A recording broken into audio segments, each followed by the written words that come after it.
Buenas, buenas. Hoy es viernes 7 de noviembre. Ya es viernes.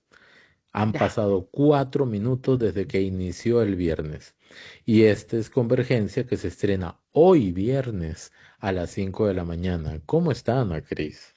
Muy bien. ¿Y usted, señor Richard? Todo bien. ¿Cómo? Comenzamos a grabar temprano, a primera Temprano. hora, Cada día más temprano, gente. cada día más temprano. Saludos a Es todos los costarricenses. como decía mi abuela decía, antes la gente salía temprano y llegaba tarde o regresaba tarde. Ahora Hoy, bueno, en aquel sale momento, ¿verdad? Hace tarde como y 20 llega años, ahora sale temprano. tarde y llega temprano, ¿verdad? Pero bueno, hoy, viernes, vamos a hablar de lo que pasó el miércoles 5 de noviembre, jueves 6 de noviembre y Ujú. pues, ¿qué nos esperará hoy, viernes 7? No sabemos porque últimamente pasa de todo. De Solo hay todo, que sí, prepararse. exactamente. Entonces, comencemos, Ana Cris, solamente que antes de comenzar con la agenda, Ajá. queremos hacer un anuncio. Para que vean. Publicidad no pagada. Este es el perfil de Frank Cordero. Me imagino que muchos lo siguen en Facebook. Si no lo siguen, síganlo. Hey, Fran. Frank es especialista en salud óptica, porque no sé si es optometrista, oftalmólogo. Yo sé que él es profesional en la salud Ajá. óptica, ocular, ¿verdad? Espero no equivocarme. Entonces, resulta que Frank ha sacado, junto con Despertar Ciudadano CR, una serie de reportajes, porque son reportajes de calidad y rigurosidad periodística sobre la historia del PAC y la estafa al Tribunal Supremo de Elecciones, pero no solamente lo que pasó, sino todo lo que sucedió, todo el contexto, todos los involucrados, los documentos, las declaraciones, el intento, spoiler, el intento del PAC de, en algún momento, a lo interno del PAC, eh, se habló de cambiar el nombre del partido para no pagar la deuda, por ejemplo. Y Ajá. todo eso está plasmado en los dos reportajes. Este es el primero, ese de camiseta azul es el primero que lo publicó Frank ayer, no, antier, perdón, ese es. Ayer, ¿qué fue? Jueves, a las Ayer 7 de la fue mañana. El de camiseta blanca, blanca, ¿qué me camiseta pasa? azul. El de camiseta azul, ¿verdad? Es el primer video que se publicó. Miércoles. El, Ajá. correcto. El día jueves, ayer, se publicó en el que sale Frank de gabacha. Esto es una Ujú. gabacha, ¿verdad? Color negro. Y ahí explican en detalle, Frank, junto con Despertar Ciudadano CR, toda la historia de lo que pasó alrededor del tema del PAC. Y es sumamente interesante. Usted ya lo vio, Ana Cris, me imagino. Sí, claro que sí. Estoy ahí ¿Cuál es su pendiente opinión? viendo. Excelente porque ambos trabajan de forma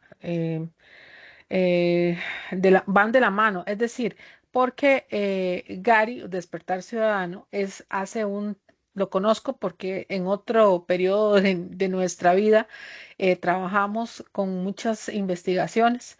Gary siempre ha hecho ese trabajo, entonces todo mi crédito para él.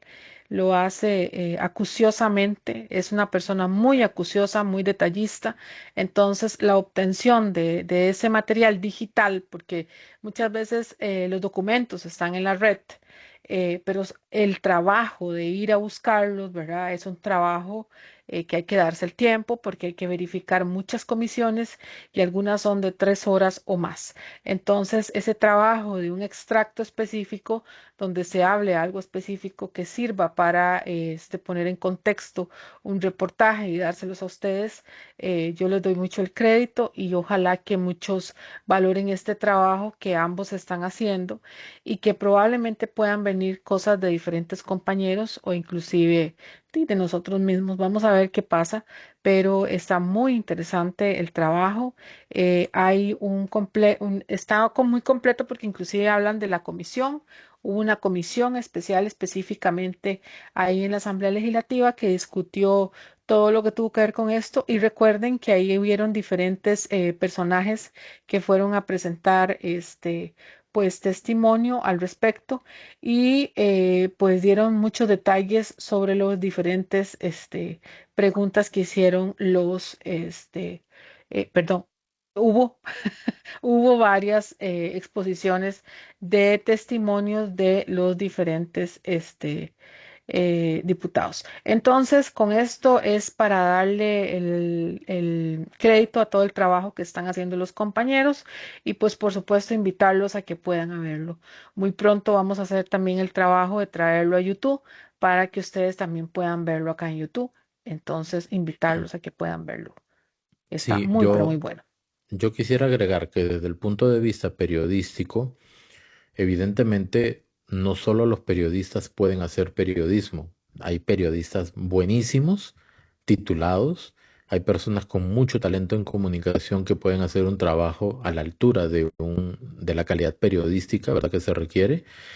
Y también como hay periodistas súper recontratitulados, ¿verdad? Con posgrados en periodismo y todo, que lo que hacen es confundir deliberadamente a la gente. Entonces, el trabajo que están haciendo Gary de Despertar Ciudadano CR con Frank Cordero es un trabajo verdaderamente elogiable, ¿ok? De reconocer. Entonces lo pueden ver en las redes de Frank. Yo también lo compartí en mi Mi Facebook, Facebook. Ujú. en mi muro, y me imagino que Ana Cris también. También, ahí Entonces, está. para que lo puedan ver, la recomendación de esta semana. Así es. Buena información, se las dejamos para que ustedes, pues empapen más y si tienen el gusto de verlo, los invitamos. Exactamente. Pero vamos a comenzar con lo que pasó el miércoles en la conferencia de prensa. Entonces, por favor, Ana Cris, contexto. La conferencia de prensa estuvo súper llena, como siempre, de información, hubo de todo, pero hubo algo que me llamó muchísimo la atención y vamos a poner en contexto qué fue.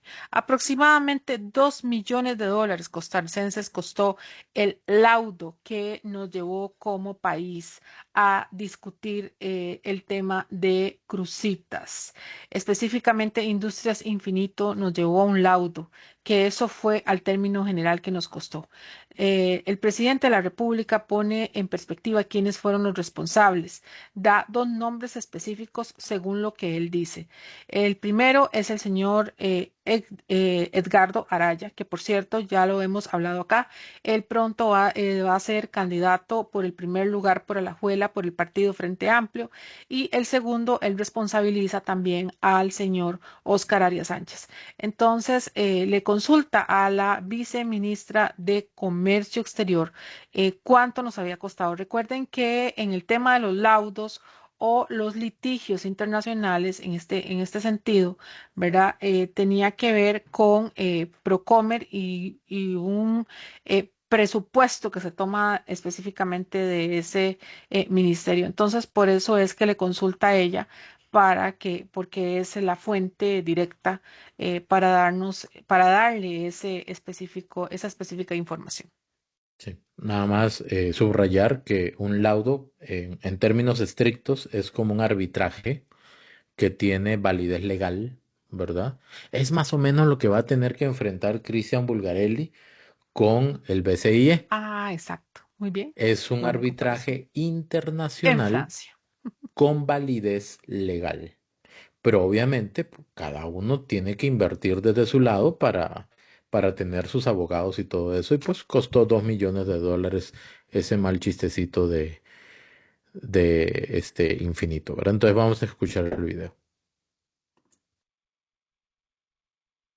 Rica en el laudo internacional que interpuso Infinito Gold. Cerca de $2 millones. $2 millones. La tortita de Oscar Arias y de, ¿cómo se llama el diputado ex diputado? ¿Cómo se llama? Edgardo Araya. Eso en defensa nos costó $2 millones. ¿Cuánto? Eso nada más pues para confirmar, ¿verdad? De boca directamente del presidente el costo, ¿verdad? el El costo costo. real Ujú. de esa defensa, porque, digamos, como un juicio, cuando uno va, uno tiene que pagar a abogados, pero ya no son abogados locales, son abogados Internacionales. internacionales con conocimientos mucho más especializados, bilingües, trilingües, tetralingües, como se diga, ¿verdad? Exacto. Sí. Y con esa especialidad a nivel de arbitrajes internacionales, con esta validez legal, entonces efectivamente fue algo bastante grosero a lo que se tuvo que exponer el país solamente por hacer malos tratos, mal pensados, mal negociados o no tener una noción clara de lo que se quería hacer, ¿verdad? Hay nada más, solamente quiero recordarles a los costarricenses que también hay otras posibilidades de litigios que nos vengan pronto. Inclusive también hay litigios que tenemos con otros países por aquello para que tengamos en cuenta que hay procesos que también están en camino. Correcto. Seguimos. Nos vamos para la tarde, donde en el plenario la diputada María Marta Carballo lo traemos a colación porque este es un proceso que hemos traído de los otros convergencias.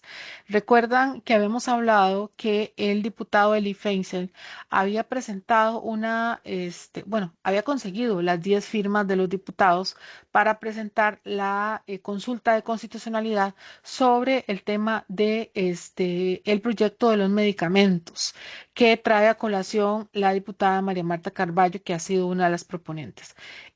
Con esto dicho, ya recuerden que tenemos vía libre de parte de la Sala Constitucional y pues ella hace este control político porque o pronto entrará de nuevo en corriente legislativa para ser votado por segunda vez.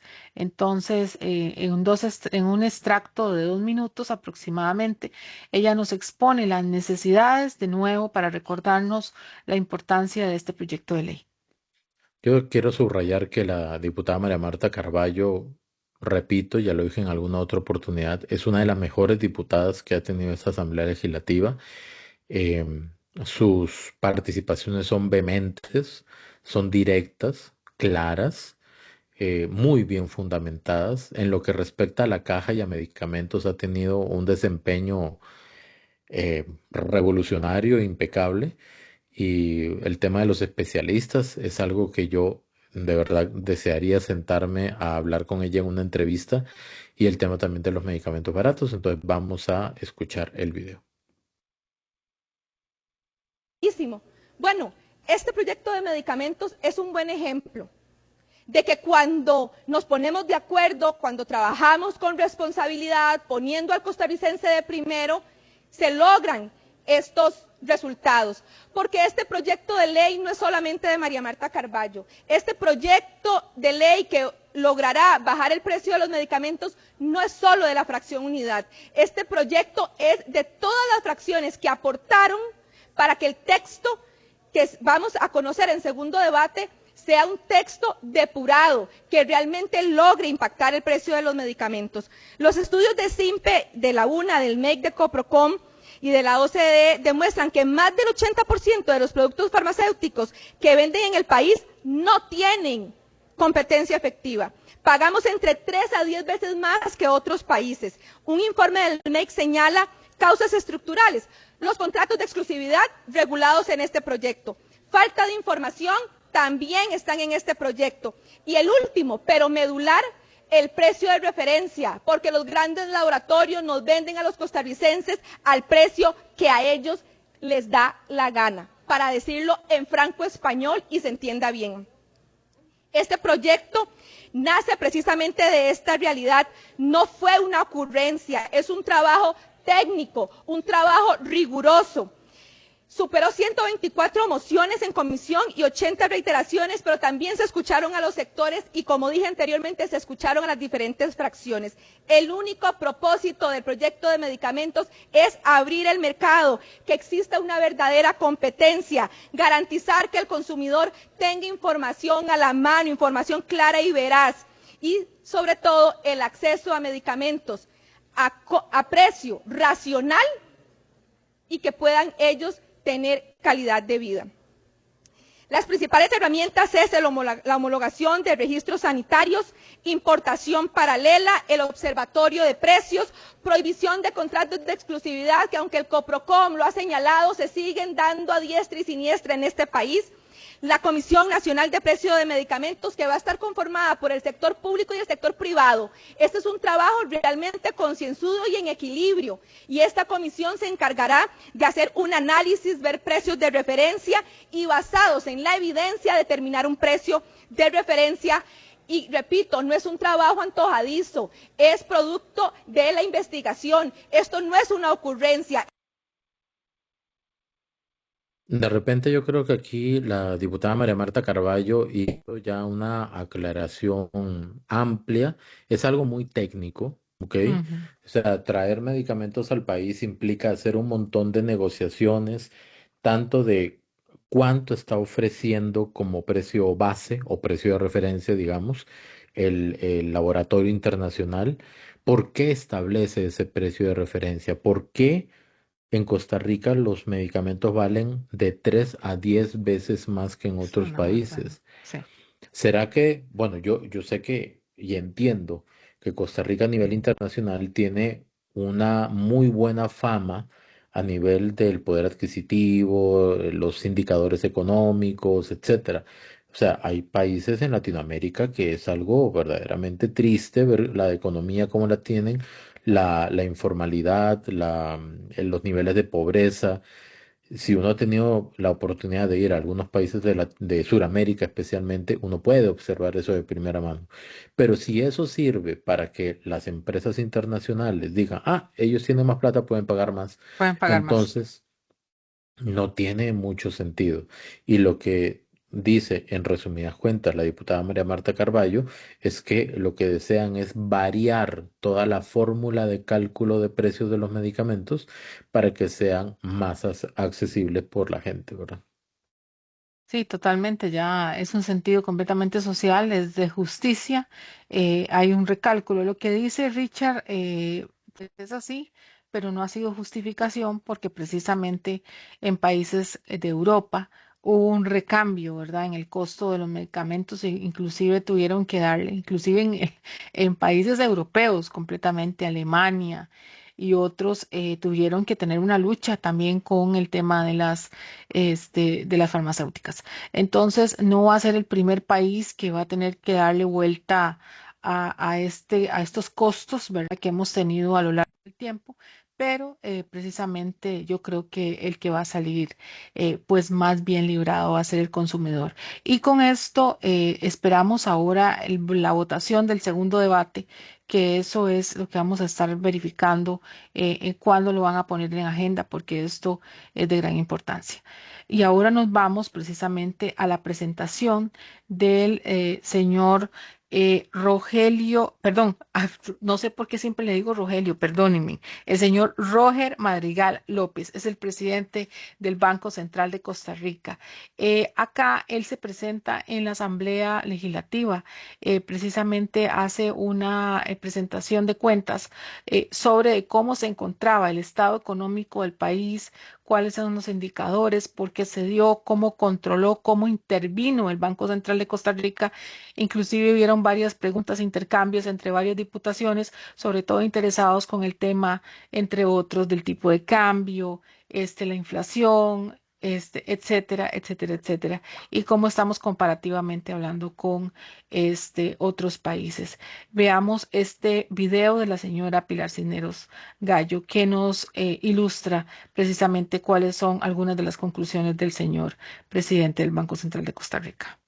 Vamos a ver.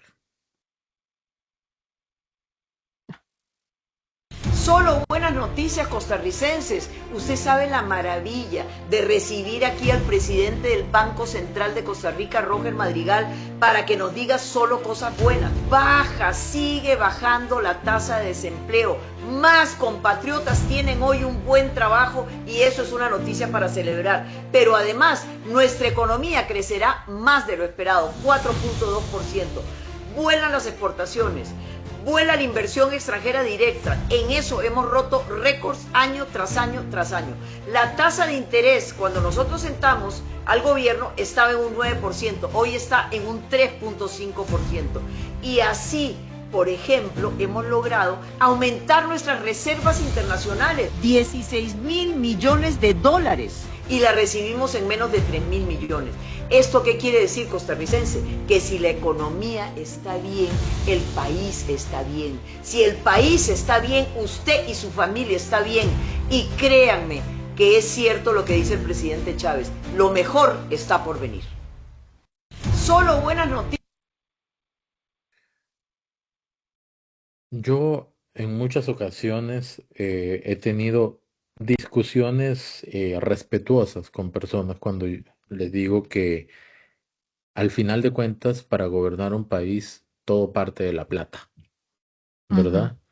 Y entonces algunas personas me dicen, no, ¿cómo se le ocurre? ¿Cómo va a decir eso? Si aquí lo más importante es la parte social, la gente, la educación, la salud, ¿verdad? La plata no lo es todo. Y digo, no, yo estoy de acuerdo que eso es lo más importante, pero yo lo que digo es de que todo parte de tener plata. ¿Por qué? Porque si usted quiere invertir en educación, necesita plata, por eso se Ujú. llama invertir. Si usted quiere tener mejores servicios de salud, se ocupa plata para contratar gente, para ampliar servicios, para comprar aparatos médicos, para construir hospitales. ¿Qué dije?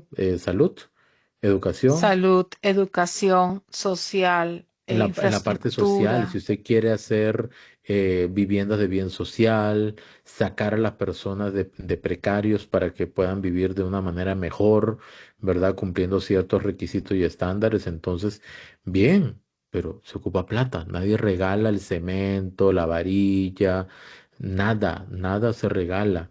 Entonces, cuando un país mejora sus números, un país está trabajando realmente en derechos humanos. Y no solamente mejorar sus números, sino administrarlos correctamente, en bien de la población, no de los bolsillos de pocos. No, bueno, siempre ha sido mi opinión, ¿verdad? Si no se tiene el dinero, no se puede hacer nada. Y el equilibrio económico es la llave para que nosotros como país estemos más ordenados. Si tenemos el presupuesto para todo, ¿cómo no tomarlo en cuenta como un indicador para poder hacer cada uno de los proyectos que tiene que hacer Costa Rica? Y yo creo que con esto nos vamos de una vez para el octavo mandamiento, donde en la noche se encuentra Pilar Cisneros y el señor Fabián Silva, donde se reúnen para poder hablar en el contexto de la denuncia que hizo ella previamente y del por qué lo hizo, cuál es el contexto legal. Para eso estaba el señor Fabián Silva y una serie de elementos. Aquí en este extracto me llamó muchísimo la atención porque don Fabián Silva especifica cuál es la raíz de los problemas. Bueno, esta es la raíz de los problemas las que nos presenta el señor Fabián Silva. Vamos a deleitarnos, y voy a decir deleitarnos porque don Fabián Silva, aparte de hablar con argumentos y con em, los elementos necesarios, pues todo lo explica con mucha intención, con mucho entusiasmo. Vamos por ahí está el kit del problema. Lo nombra los magistrados de la Corte Suprema de Justicia. ¿Cómo se nombran los magistrados de la Corte Suprema de Justicia? La clase política en este país. ¿Y usted cree que no hay favores políticos que se cobran o se pagan por esos nombramientos? Entonces tenemos un problema seriosísimo a nivel institucional y que tenemos que señalarlos, les guste o no les guste a los señores magistrados. Primero de la Corte. Tenemos magistrados sempieternos ahí. Vean, yo les pregunto, cuando usted tiene 10, 20, 30, 40, hasta 40 años de ser magistrado, mire, llega el momento en donde usted ya no tiene la capacidad de saber si está haciendo bien o mal las cosas. Claro, porque se cree que en Y esas cuando cuatro tenemos paredes. el mismo fenómeno en los hijos nombrados por aquellos que son los magistrados del Tribunal Supremo de Elecciones, tenemos los mismos magistrados sempieternos que quieren estar ahí porque ganan salarios multimillonarios y porque ya no tienen la capacidad para poder justamente defender esa imparcialidad que tiene que tener un Tribunal Supremo de Elecciones. Entonces, deben existir reformas fundamentales. Primero, cómo deben nombrarse los magistrados del Tribunal Supremo de Elecciones. Debe despolitizarse. ¿Realmente está garantizada la despolitización tal y como se nombran ahora? Yo lo dudo muchísimo. ¿Y cómo se nombran los magistrados de la Corte Suprema de Justicia? Netamente políticos. Se tiene que despolitizar aquello. Entonces sí, tiene que pasar después de las elecciones un proceso de conciencia nacional, un proceso de que los diputados que llegan al nuevo Congreso realmente asuman su responsabilidad y no permitan, por ejemplo, que el nombramiento de los magistrados sea eterno y perenne. Inclusive tenemos magistrados que cometen el abuso de ni siquiera irse a entrevistar a la Asamblea Legislativa, porque es presidente de la Sala Constitucional y por consiguiente no me interesa porque ya tengo asegurado mi reelección magistral para llegar a un sinnúmero de años ocupando ese cargo. ¿Usted sabe lo que es tener 20 años a alguien de presidente de la República? Es impresentable en Costa Rica, ¿cierto o no? ¿Cómo no va a ser impresentable que tengamos magistrados que tienen 40 años de ser magistrados de la Corte Suprema de Justicia o 20 años de ser magistrados del Tribunal Supremo de Elecciones? Antes no cuestionábamos eso. Y peor aún, empieza el compadrazgo y el amiguismo, porque entonces tenemos a un Gustavo Román con becas, con una serie de privilegios que no tiene el común denominador de los trabajadores honestos del Tribunal Supremo de Elecciones, que son muchos. Uy, yo quiero comentar algo de eso. Ay, yo sabía, porque donde le toca, ese es como el tema favorito. Espérese, antes de que hable usted, quiero nada más aportar, véalo. Suéltame. Tranquilo. Con respecto al señor Gustavo Román, que por sí van a hablar bastante ahorita. El señor dijo en una entrevista que de repente habían salido muchísimos especialistas en constitucional. Yo le voy a decir a don Gustavo, pero usted no conoce a don Fabián y la carrera que él tiene. Él no la sacó de una caja de Conflex. Él es un abogado constitucionalista. Entonces, con esto dicho, no es que saltaron como grillos, no, ni tampoco saltaron del cielo, ni nada de eso. Son personas que han estudiado, se han educado, tienen experiencia, etcétera.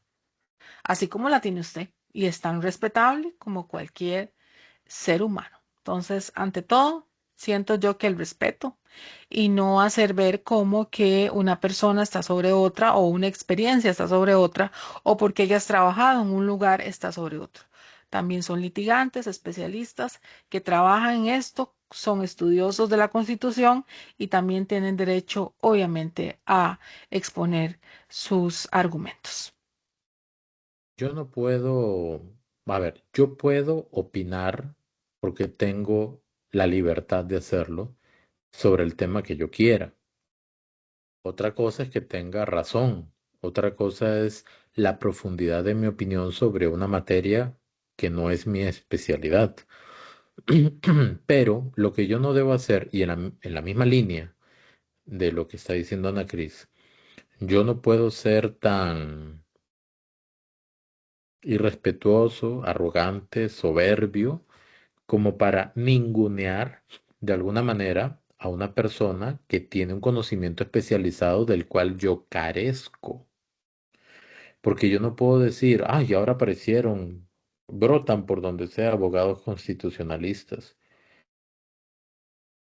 El tono, solo el tono, ya suena como, aparte de sesgado, como un poquito de sentimiento de superioridad. Viene acompañado de esa ola de sentimiento de superioridad. Y yo me pregunto, ¿con base en qué? ¿Basado en qué yo puedo denotar esa arrogancia? Porque lo es. Don Fabián Silva es un abogado constitucionalista que le costó, estoy seguro, trasnochadas, enojos y sacrificios sacar esa especialidad que estoy seguro, pero seguro que Gustavo Román Jacobo no tiene. ¿Por qué estoy tan seguro? Porque ya lo hubiera dicho.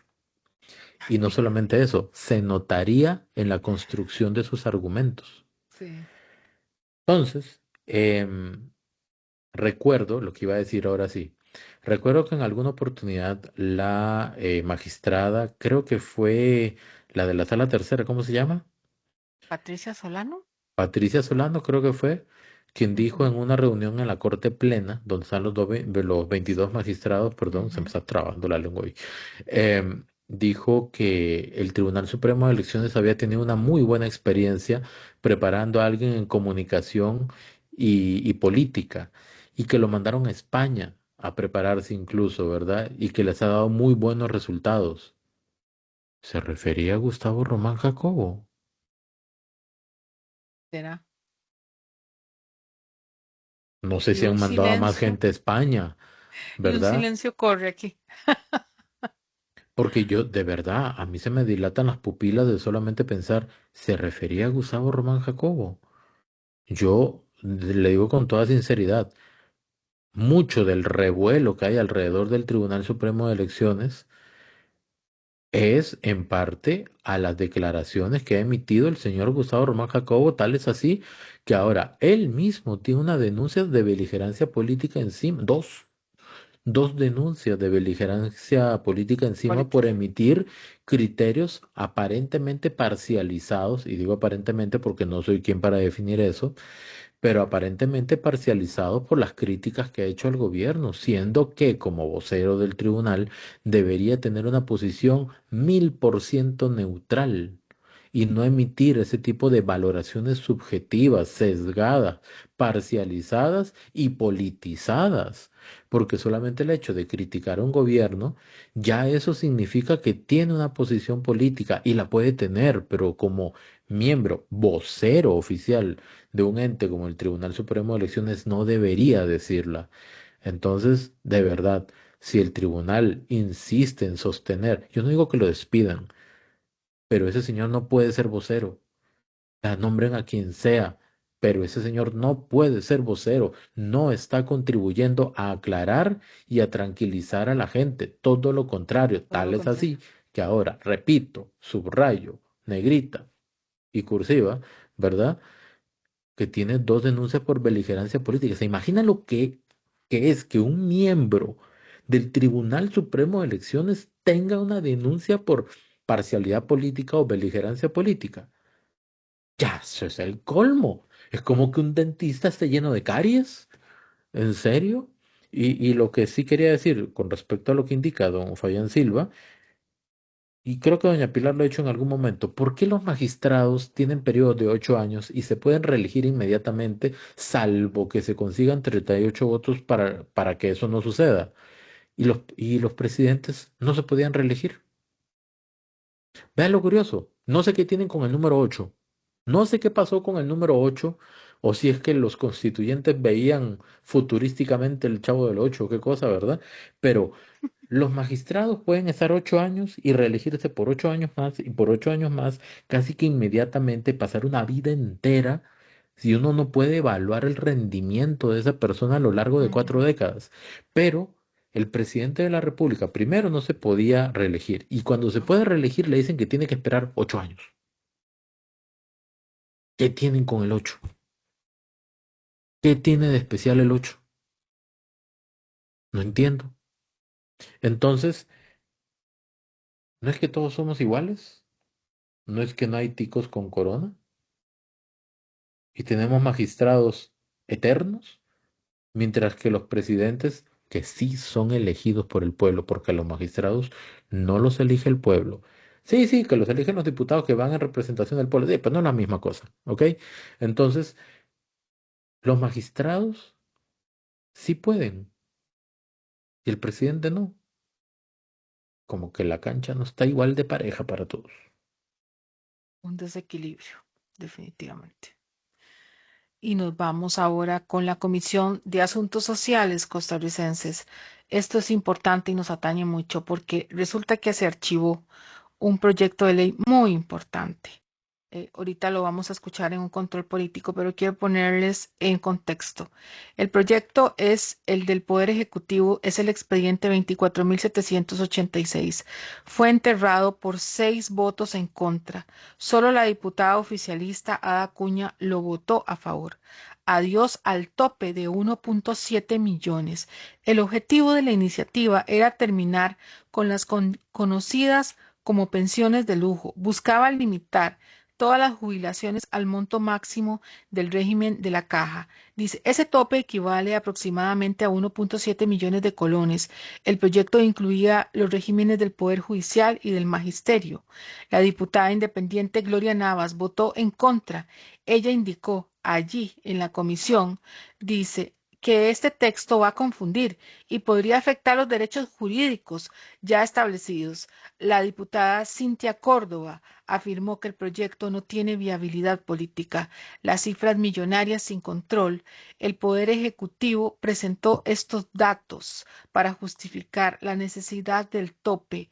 El estudio actuarial señalaba la existencia de jubilaciones que superaban ampliamente ese monto. Por ejemplo, la pensión más alta en la Dirección Nacional de Pensiones alcanza casi los 14 millones.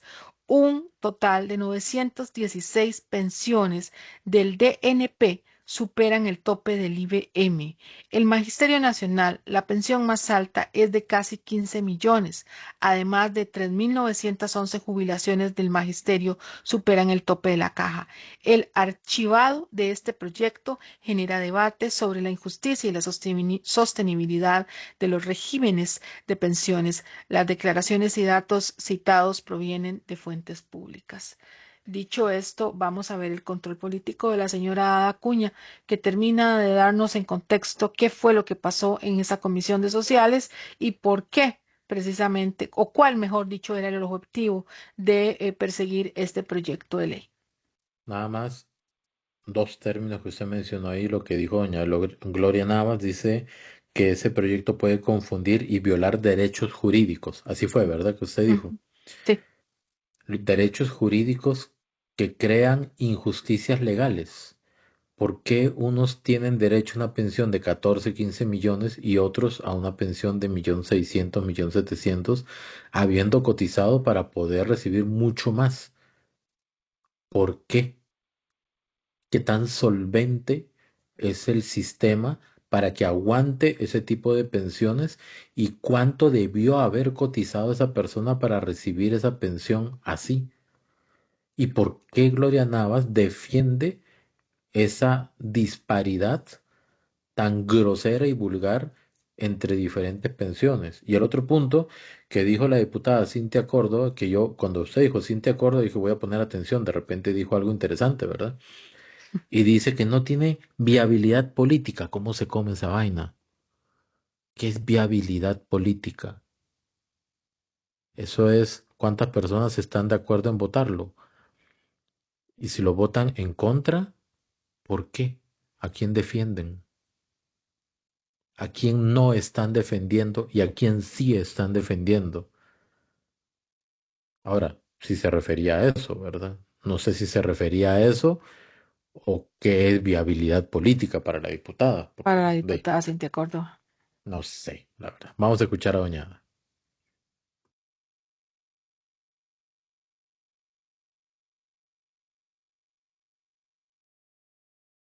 Vamos de vuelta porque no le puse el audio.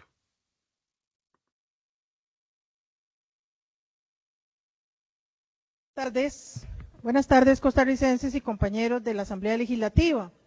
Hoy quisiera hablar sobre un proyecto de ley que estuvo en la Comisión de Sociales y que se llamó Luchando por la Justicia del Sistema de Pensiones del Sector Público. Ese título y ese nombre tenía el expediente 24.786, el cual se votó de forma negativa. Así quiero aprovechar entonces en este espacio para hacer una reflexión que sirva de explicación al pueblo costarricense de la importancia de este expediente que lamentablemente fue rechazado por la mayoría. Pero ¿por qué surgió este proyecto de ley? Bueno, básicamente porque era necesario hacer un análisis comparativo de las pensiones del régimen de invalidez, vejez y muerte, para que luego poder determinar el porcentaje de cotización que tendrían que haber aportado el régimen del Poder Judicial y del Magisterio, para tener derecho a los beneficios que le fueron otorgados. Y esto para determinar un tope, cada uno de ellos, y ciertamente determinar cuál sería el ahorro producto de implementar este proyecto de ley. La propia Contraloría General de la República en muchas ocasiones ha señalado la problemática de las pensiones con cargo al presupuesto nacional en relación con su desfinanciamiento e inequidad. Y así señaló también la urgente necesidad de revisar y de ajustar los distintos regímenes de las pensiones a una realidad demográfica y de las finanzas públicas de nuestro país. Con ese propósito es para resguardar la sostenibilidad y la equidad actual e intergeneracional. Sin embargo, hemos concluido que sí, efectivamente, hay una afectación a las finanzas públicas y, por supuesto, surge la pregunta si todavía existen o no pensiones de lujo. A partir de un estudio actuarial presentado, el mismo Departamento de Servicios Técnicos señala y evidencia la magnitud del universo afectado. Concluye, 64.923 pensiones de los regímenes contributivos al presupuesto nacional se identificaron con una muestra que determina el alcance y la relevancia fiscal. Ese estudio determinó que alrededor de 5.569 casos supera el tope sin postergación del IBM. Ya esto entra pues, en una temática muy técnica, ¿verdad? Técnica. Pero voy a rescatar solamente una cosa que dijo la diputada Dacuña. Bueno, primero que todo, Ana Cris hizo una introducción bastante clara de cuál es el entorno, el contexto en el que se desenvuelve esta propuesta. Dice la diputada Dacuña que hay pensiones con cargo al presupuesto nacional. ¿Eso qué significa? Significa que el costalito o la bolsita donde se fue aportando y aportando y aportando para luego recibir una pensión de un porcentaje del salario, ¿verdad? Porque no es que se pueda recibir el 100%, al menos no para el mortal común, sino que un porcentaje del salario, de los últimos salarios reportados. ¿Qué es lo que sucede? Que si uno va sacando ese canasto, sacando, con esos niveles de pensiones de 15, 14 millones, tarde o temprano, eso se va a gastar. Cuando se gaste, adivinen de dónde va a salir la plata. Del presupuesto nacional. No es del ahorro que se hizo para esa pensión, sino del presupuesto nacional. Es decir, de los impuestos y la deuda que que el gobierno tiene que reunir para saber que cuenta con lo necesario para sobrevivir un año. Y eso significa de que sería como qué, como alquilar un barrio completo, un grupo de edificios que nunca va a utilizar porque no es algo material, pero de manera no solo permanente, sino creciente, porque cada vez van a ser menos las personas que van a poder recibir su pensión y van a tener que recibirla directamente del Estado, es decir, de lo que pagan de impuestos Ana Cris, el esposo, yo, mis vecinos, amigos, etcétera. Ok, perfecto. Nos vamos ahora para la entrevista de la señora Marta Eugenia Esquivel. Vamos a poner en contexto esta entrevista donde ella está haciendo una propuesta de para qué quiere ser diputada y específicamente hablándole a los heredianos. Recordemos que Marta Eugenia Esquivel es el primer lugar por Heredia y ella en esta entrevista pues hace una pequeña alusión del por qué quiere ser diputada y algunos temitas que tenían que ver con este por qué quiere ser precisamente diputada. Listo, vamos a escuchar. Costa general, ¿no? Y Claramente. yo realmente creo que una de las misiones principales, no solo mía, sino de todo el grupo de diputados por Heredia y todos los 57 que vamos por el país, es recuperar las instituciones que tiene Costa Rica y que sean verdaderamente instituciones al servicio de los ciudadanos. Ese ha sido el norte nuestro desde hace 3 años. Hay muchísimos proyectos de ley a nivel de reformas institucionales para mejorar nuestra calidad de vida, pero a nivel de Heredia, sin lugar a dudas, tenemos mucho que trabajar. Mucho que trabajar. Linderos, es increíble, linderos que llevan algunos cantones y provincias, son problemas provinciales, pero que afectan directamente a los cantones, que llevan años, 50, 60 años luchando por algo que no es complejo para la Asamblea Legislativa, pero afecta terriblemente a las comunidades. Y estoy hablando de San Vicente de Belén, estoy hablando de algunas comunidades de Santa Bárbara de Heredia, que verdaderamente uno los escucha y uno dice, Dios mío, ¿cómo perdimos este país? Así que dentro de todos estos temas, mejorar la movilidad para efecto de Heredia, la radial, que se debe dejar ya los estudios de prefactibilidad, buscar los recursos, porque eso sí tiene que ser un tema de los diputados, buscar los recursos para mejorar la vialidad. Heredia tiene un seriosísimo problema en materia de congestión vial. Usted para llegar de San Francisco de Heredia a San Rafael, estando cerquita, dura 40, 50 minutos, lo cual es un exceso. Imagínese llegar a San José. Oh, no, es una pesadilla. Sigue siendo. Sí. Y eso son temas que tenemos que mejorar, sin lugar a dudas, lo que tiene que ver con el agua, la preservación de las fuentes de agua y algo que resulta fundamental, el deporte en los jóvenes. En Heredia Centro, por ejemplo, no tienen espacios y si van al Palacio de los Deportes tienen que pagar. En Santa Bárbara ahora se quedaron sin estadio porque lo tiene el Club Sport Herediano, el team, fan número 1 del team. Pero les estamos quitando espacios para el deporte. Hay que abrir espacios. Y si algo es importante en este país, es abrir esos espacios para que nuestra juventud vaya a hacer deporte. Es parte también de esa prevención en salud que requerimos, acostumbrarse a que el deporte sea parte de su vida. Muy bien. Un mensaje de cierre, doña Marta, se nos escurrió el tiempo, literalmente. Se nos fue. Bueno, un agradecimiento a ustedes por esta invitación y ojalá que no sea la última.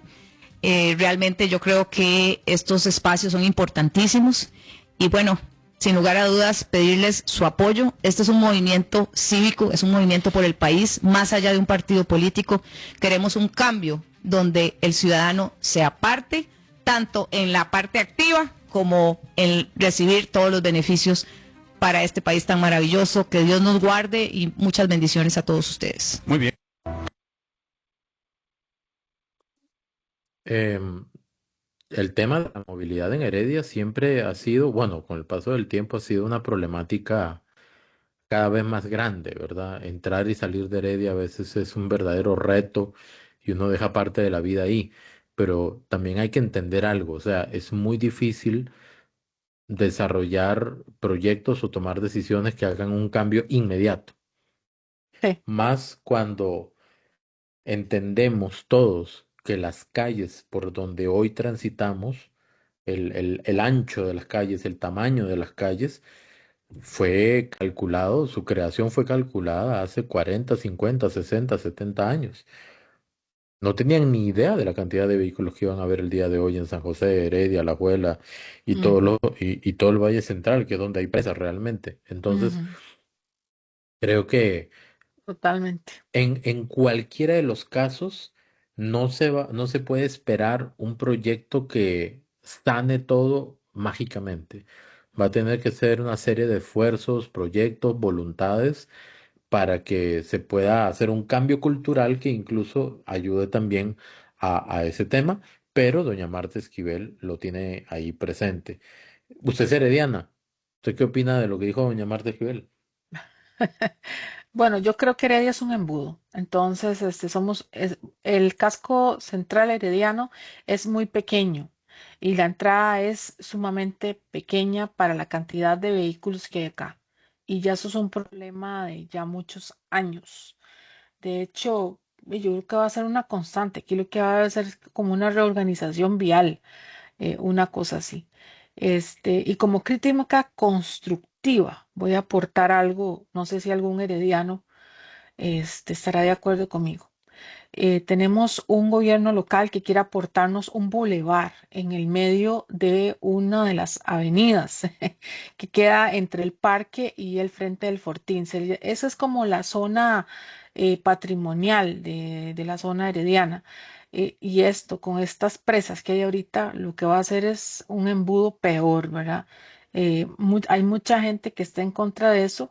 Yo lo que aporto es que desde mi lógica como ciudadana, me parece que esto no va a aportar gran cosa a la gran cantidad de vehículos que hay ahorita.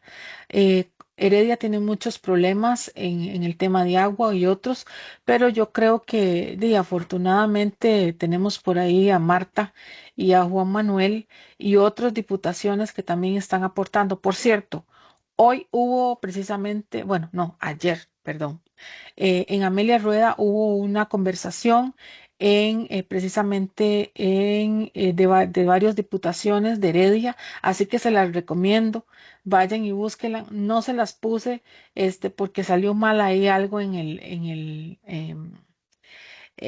una edición, entonces el que guste ir a verlo está en Amelia Rueda para si tiene algún herediano interés de ver las diferentes diputaciones y ver qué opciones hay. Pero sí, en general, vamos a ver qué pasa con todos los problemas heredianos y sobre todo los de nivel nacional que necesitan pronta solución. Yo, la verdad, en un centro de un cantón tan altamente transitado como Heredia, donde se ocupan más calles y más anchas, quitar una calle para hacer un Quitar bulevar una calle, Richard. no tiene como que mucha lógica, la No, verdad. no, no hay Pero lógica. bueno, hay motivos siempre detrás de las decisiones. Hay que saber cuál es el motivo. ¿Cuál será el motivo? Me gustaría a mí Exacto. saberlo, sí, también. Y nos vamos ahora con la siguiente entrevista que fue la señora Laura Fernández, que estuvo en el programa Por Tres Razones, me perdonan que otra vez quedó pequeño, donde hablaron de un tema, de un tema específico, con la señora Evelyn Fashler. Por cierto, la entrevista estuvo muy interesante. El que quiera ir a verlo lo puede ir ahí a ver en YouTube y si no, pues ahí también en mi Facebook yo lo compartí. Vamos a ver un tema interesante del que habla doña Laura Fernández, porque ha sido objeto de varios ataques de diferentes opositores. Me imagino yo que será por el asunto de que va pues encabezando las encuestas. Bueno, esa y otras respuestas nos da la señora Laura Fernández. Vamos a escuchar primero. Un colega suyo, en una entrevista que me hizo, me dijo algo que yo dije, mira, que nunca lo había escuchado y lo voy a poner en práctica. Me dijo que uno no se tira al piso a pelear con cerdos porque termina embarrialado. Caramba, ¿eso para quién va? Y entonces viera que yo dije, cuánta razón tiene este periodista que me hace ese comentario.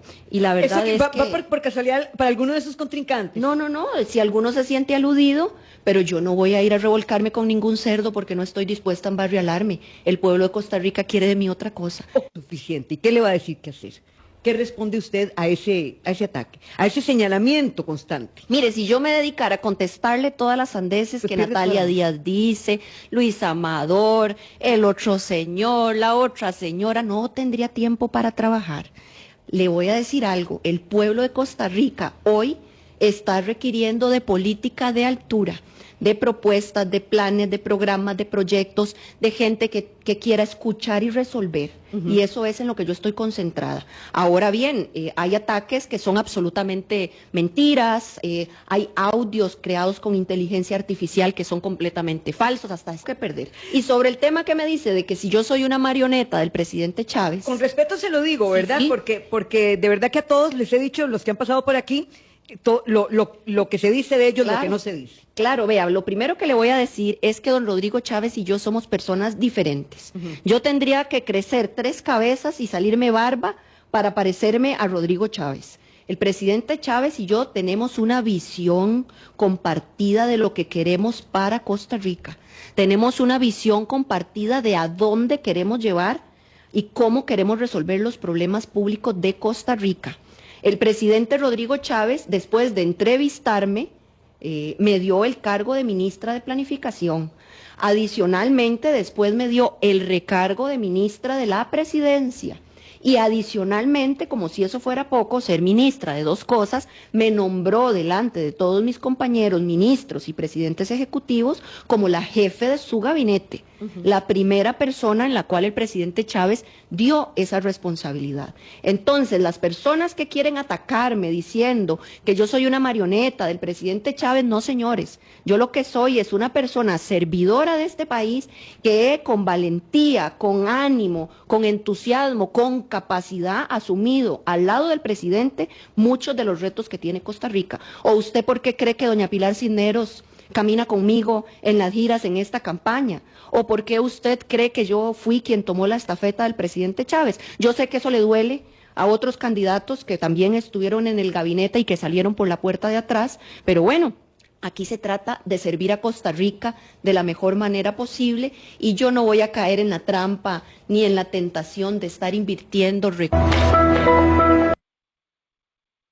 Ana Cris, antes de comentarlo, nada más rapidito, ¿verdad? Así en 30 segundos. Hace pocos minutos salió bueno, pocas horas, ya tarde, salió esta noticia en televisión. El comando de campaña del candidato del PLN, Álvaro Ramos, hace cambios para enderezar el rumbo. Yo no sé cómo van a hacer para enderezar ese rumbo, ¿verdad? Y dice que Álvaro Ramírez deja su la jefatura de campaña y su puesto lo asume el amigo íntimo de Ramos, César Rodríguez.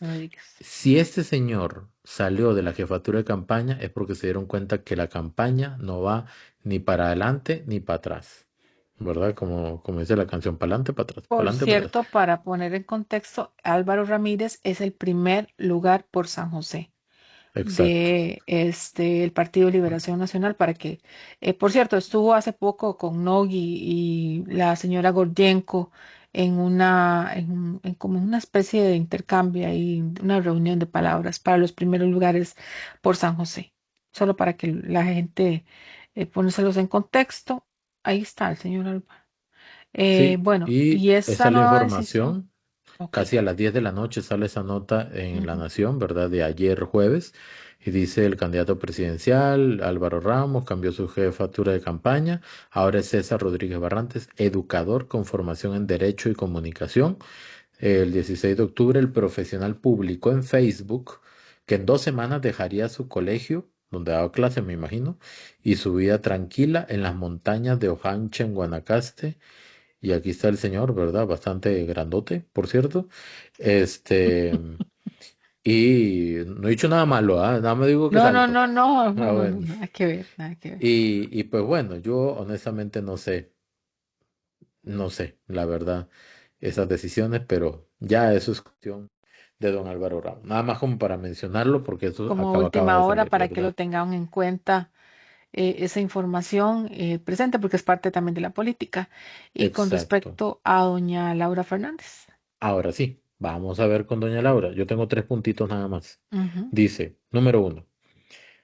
No revolcarse con cerdos porque uno termina todo lleno de barro, ¿verdad? Palabras ujú, más, palabras menos. ujú. ¿Sabe qué es lo que pasa? Hay debates que según el lugar y el gremio que los convoque pueden tener temáticas altamente sesgadas, ¿ok? ¿Y eso qué significa? Que van a tratar de girar la conversación hacia determinados temas que no necesariamente pueden ser prioritarios a nivel nacional. Ujú. Entonces, bajo esa premisa, los candidatos son libres de elegir si van o no van. Están habiendo algunos debates en este momento, en estos días, y hay varios que van ahí. ¿Por qué van? Porque ocupan hablar, que los escuchen y ver si Ajá, suben en las encuestas, sí, porque la única que está arriba es doña Laura. es Laura, sí. De Álvaro Ramos para abajo, todos están muy abajo. De hecho, según la encuesta de IDESPO de la UNA, Ujú. doña Laura casi le saca 4 cuerpos 4 más, cuerpos al por señor decirlo así, Álvaro ¿verdad? Ramos. A Álvaro Ramos, o sea, ya es un montón. Ujú. Yo le aseguro que si a uno de esos debates va doña Laura Fernández, todos los candidatos, sin excepción, se van a enfocar en atacarla. Ujú. ¿Ok? Claro. ¿Para qué? No porque tengan necesariamente motivos válidos para atacarla o no. Es sencillamente porque van a competir quién le tira más duro. Y ahí sí se van a generar visualizaciones en redes. Ajá. Pero vea los debates que han habido estos días. ¿Cuánto han trascendido? Fuera de alguna nota por ahí diciendo que hubo un debate. El de ayer. ¿Cuánto, cuánto ha realmente impactado en redes? ¿Qué quieren con la presencia de doña Laura en esos debates? Es agarrarse del más alto para ver cómo me le guindo y me hago notorio entre la gran batalla de enanos que hay ahí. Ujú. Y digo esto, de la guerra de enanos o la carrera de enanos, hago referencia a lo que dicen constantemente en el octavo mandamiento, ¿verdad?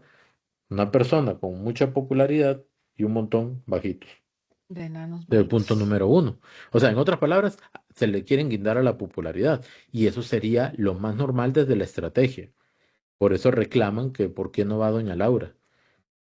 Pero si doña Laura sigue subiendo las encuestas, tiene todo el derecho de escoger cuál es el debate al que quiere ir. ¿A qué De quiere ir? hecho, en esa entrevista dijo a cuáles debates iba a ir. Sí, Algunos de ellos, ¿verdad? sí, sí. Luego dice, bueno, voy a hacer una rápida inferencia. Eh, en la entrevista que tuvo Natalia Díaz en El Octavo Mandamiento, yo noté en Natalia Díaz una postura o una estrategia más bien de crítica directa con doña Laura, ¿verdad? Cuando dice, por ejemplo, que si doña Laura habla es un problema, que no pega una, creo que dijo, algo así, me parece, dijo que ella la llevó la recomendó al presidente. Bueno, esto último en realidad, cierto o verdad, ¿cuál es la intención de mencionarlo? La intención. No es que sea cierto o no, la Visibilizarse. intención, ¿ok? Pero bueno, el punto es el siguiente. Podrán decir lo que quieran, pero el presidente le dio a doña Laura no solamente el Ministerio de la Presidencia que tenía Natalia Díaz antes, se lo recargó además del Mideplan que ya tenía. Ajá. Y Y no también. contento el presidente, le aplicó además una tercera carga que era la jefatura del gabinete, Ajá. ¿verdad? Entonces, eso significa que doña Laura era la jefe de los ministros, la Ujú. ministra de Planificación y la ministra de la Presidencia. Ujú. Y de repente el presidente quería ver de qué estaba hecha, Tal vez, muy probablemente. ¿verdad?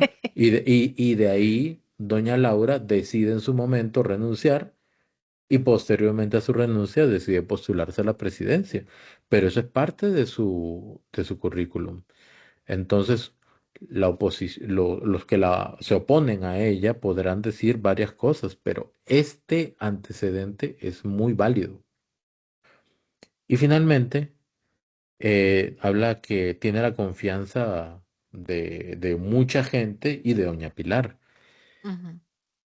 Y yo que he podido ir, bueno, Ana Cris también, a algunas giras para cubrir y ver el ambiente y todo eso, vemos, primero que todo, el respaldo que doña Pilar le está dando a doña Laura es enorme, enorme. Así que quienes digan, porque hay algunos que dicen, ¿verdad? No, que el verdadero rodriguismo está aquí, que no sé qué. Díganselo a doña Pilar para ver qué le contesta, Mm. ¿verdad? Entonces, Díganselo a doña Pilar, nada más, yo no digo nada más. Em, una señora de 70, 71 años, doña Pilar, pudiendo Mm, estar descansando si quisiera, se ha echado encima una responsabilidad, una misión, se ha autoimpuesto ella esa misión una meta gigante. de darle continuidad a este proceso. Y a mí voy a hacer, si quieren decir que sueno parcial, pues allá cada quien, ¿verdad? Pero lo voy a decir desde un punto de vista muy humano, con esto cierro. A mí me conmueve profundamente ver el esfuerzo de doña Pilar de viajar en Sí, carro largas distancias, sí. caminar con un tobillo malo, Ujú. con 70, 71 años a cuestas. Le voy a decir de esta manera, em, recibiendo una gran cantidad de abrazos y de gente fusiva, ¿verdad? Que llega y le abraza muy duro y viene el otro, está abrazando a uno, ya viene otro y lo jala para darle otro abrazo, Sí, ¿verdad? sí, sí, sí, sí, Y, sí. y es una señora ya mayor, y aún así ella tiene esa prestancia para todos. Y caminar esos tramos largos, incluso desde donde dejan el carro para entrar a los establecimientos y caminar entre esa marea enorme de banderas color turquesa, agarrar un micrófono, levantarle el ánimo a la gente, hacer eso 2 veces al día, a veces los días que deberían ser de descanso para doña Pilar. Sí. Vean, mis respetos, independientemente de la orientación política, ver a una persona que hace ese esfuerzo y que tiene tanto cariño de la gente, porque dicen, Pilar Cisneros, parece que la C le metió un gol. Sí, sí, sí, En sí. serio. Y gol que Literalmente sí. define ir al mundial. No Sí, cualquier sí, sí, gol. sí, sí, No es sí, el sí, autogol sí. del otro equipo, no. Es un gol importante. Entonces, creo que ese apoyo de doña Pilar le da justamente ese lugar de estar al centro del plan de gobierno, de Ujú. estar aquí. De hecho, ella gira alrededor de todo y de eso quiero hablar. Déjate ahí esa imagen, por favor, porque quiero, observen por qué es que ella está ahí en el centro. El fin de semana que estuvimos en Cartago, vimos dos escenarios conjuntos, ¿verdad? Fue Turrialba y fue Cartago. Ya me Vean, duele el brazo, ¿sigo? bueno, así ya, Gracias. ya puede bajarlo. ¿Por qué Pilar está en el centro? Pilar es la persona que lleva en sus hombros toda la responsabilidad, la auto decidió. Cuando ella dio el paso, costarricenses, de hablarle a usted de la injusticia de las pensiones de lujo, de tantas cosas que ella observaba a lo largo de tantos años que no cambiaban en este país, ella se lo autosubió en sus espaldas. Eso Es fue lo que que, hizo. Ana Cris, el Lo rodriguismo hizo. gira alrededor de don Rodrigo Chávez, Sí, sí, pero doña Pilar fue quien le puso agua y luz del sol ahí desde el está. inicio. El apoyo de ella fue fundamental. Entonces, el apoyo de ella, el banderazo, todo lo que se ha dado, estamos hablando del significado político, ¿verdad? En este momento, Pilar Cisneros es un tractor político. Ella es un tsunami político. O sea, ella en sí ustedes la ven entrando a donde vaya.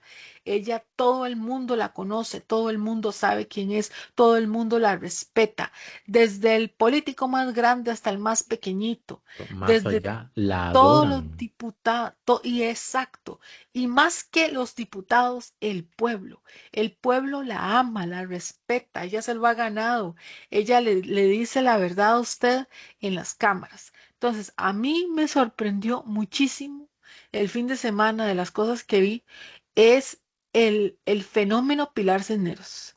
El fenómeno Pilar Cisneros es algo impresionante. Una cosa es Pilar Cisneros y otra cosa es sin Pilar Cisneros. se los digo honestamente. Para mí Es que Pilar es Cisneros doña es como el Pilar, alma, es el es que alma. digamos, doña Pilar es una de las dos personas fundadoras del rodriguismo. Correcto, El otro, obviamente, es el presidente, pero él está gobernando. Entonces, exactamente. doña Pilar está acompañando a doña Laura en este camino Ujú. del, de esa continuidad, se le dice continuidad, pero en realidad es una herencia de Sí, una es forma de una herencia. gobierno, Vos sabés porque que sí son es cierto. personas diferentes. El señor presidente y doña Laura Fernández son personas distintas, pero Distintas, lo dijo doña Laura, tienen el mismo objetivo, la misma meta, la misma visión país. la Y misma esa línea, visión visión país se país, ampara objetivos en ese claros. pragmatismo del rodriguismo del que doña Pilar es la base. Y Ujú, por eso doña Pilar decidió apoyar a doña Laura y no a ningún otro candidato de ujú, cualquier partido no rodriguista o que se diga rodriguista. exacto. Yo con esto quería cerrar porque me parece sorprendente y siempre traerlo a colación el significado que tiene la señora Pilar Cisneros y obviamente sin dejar de lado el otro personaje que no puede estar allí porque obviamente pues eh, ese impedimento que tiene político pues no le permite. Cosa que a mí personalmente, y voy a hacer aquí yo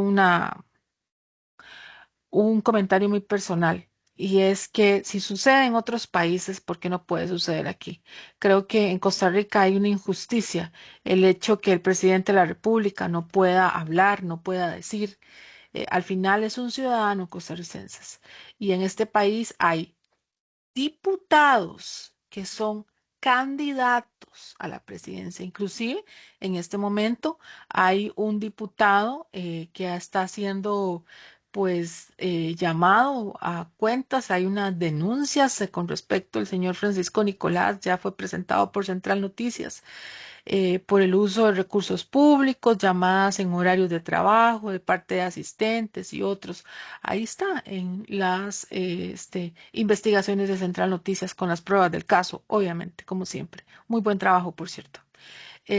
Y con esto vemos las diferentes situaciones que nosotros debemos como país eh, debemos de caminar hacia evitar que este tipo de cosas se siga dando, porque el uso de recursos en investigaciones como estas no debería darse en esto. Me parece a mí que es un desperdicio.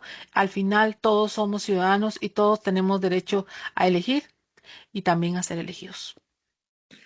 Muy bien, con eso estamos llegando entonces al final de este capítulo que duró un poquitito más de una De hora. una hora. Ujú. Poquitito, estamos siendo más eficientes. Cuando decimos Sí, eso nos sale de 2 horas y pico, pero ya fue como no, de una hora llevamos al señor y Ordóñez más sí, rápido. 1 hora y 12 minutos más o menos. Había una vez, yo recuerdo, no mentira. Ay, ya se quedó Bueno, contando el cuento. con esto vamos a cerrar entonces y nos estaríamos viendo en el programa del domingo que viene para ver Así qué es. ha pasado en estos días. Entonces, Ana Cris, como siempre, muchas gracias por llevar el pulso de la agenda. Vean el Facebook de Ana Cris, ha crecido mucho, hace como unas 40 publicaciones al día. A todo le sigue el pulso, yo no sé cómo le hace. Hay que hacerlas por convergencia. Y les digo una cosa, todos los videos, casi todos los videos que analizamos acá, yo los veo por primera vez aquí en vivo mientras grabamos, ¿verdad? Entonces, bueno, de Eso verdad, indica que es muchísimas bastante gracias. orgánico. Totalmente. Ah, no, acá no hay ningún libreto. A mí no me ven No, no, leyendo no, nada. libreto. No, no, no. Pero bueno, Totalmente ya. orgánico. Ahora Muchas sí. gracias a todos y bendiciones. Que Provecho en disfruten el el desayuno. desayuno. Muchas Provecho en gracias, el Jonathan. desayuno y feliz fin de semana. Feliz fin de semana. Nos vemos. Chao. Bye bye. Chao. Adiós. Abrazo. Chao. Chao.